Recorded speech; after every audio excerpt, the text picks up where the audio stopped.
இன்றைக்கு பேரறிஞர் அண்ணாவோட 117வது பிறந்த நாள். அது எல்லாரும் தமிழர்கள், உலகத் தமிழர்கள் அனைவருமே கொண்டாட வேண்டிய ஒரு நாள். ஏன்னு கேட்டிங்கன்னா, இவரை முன்னுதாரணமாக எடுத்துக்கிட்டா ஒரு முன்னேற்றத்துக்கு வந்துடலாம். ஏன்னு கேட்டிங்கன்னா, முடியாதுங்கிற வார்த்தை இவர் அகராதியில் கிடையாது.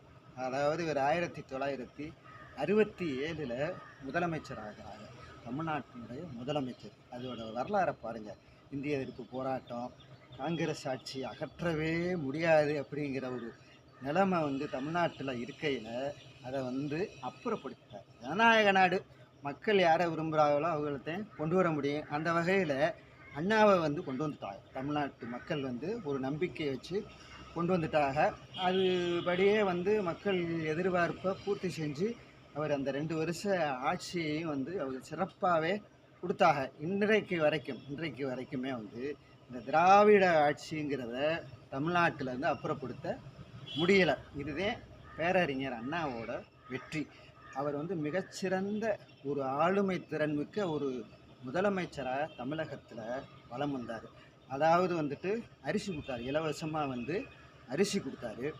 ஆட்சியை சிறப்பாக ஏழைகளுக்காக நடத்தி கொடுத்தாரு. அதுபோக அண்ணாவோட சிறப்புகள் என்னன்னு பார்த்தீங்கன்னா, மிகப்பெரிய பேச்சாளர், சொல்லாற்றல் மிக்கவர். அவங்க நாவில் இருந்து பேச ஆரம்பித்தா அப்படியே தமிழ் விளையாடும்.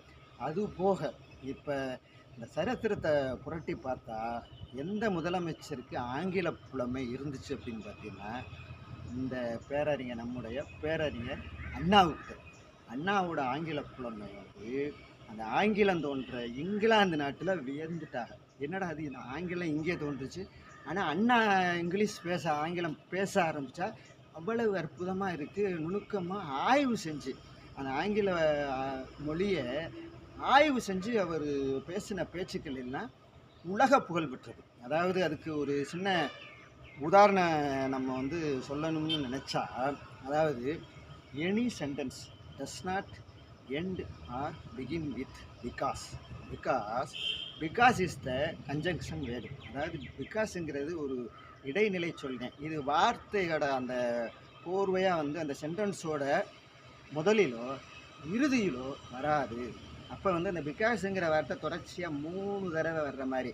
தமிழில் தான் அடுக்கு தொடரில் அவர் பேசுவார் அப்படின்னு பார்த்தா, ஆங்கிலத்திலேயும் அந்த புலமையை வெளிப்படுத்தினவர் பேரறிஞர் அண்ணா. அவருடைய பிறந்த நாளை கொண்டாடுவதில் அனைவரும் மகிழ்ச்சி அடைகிறார்.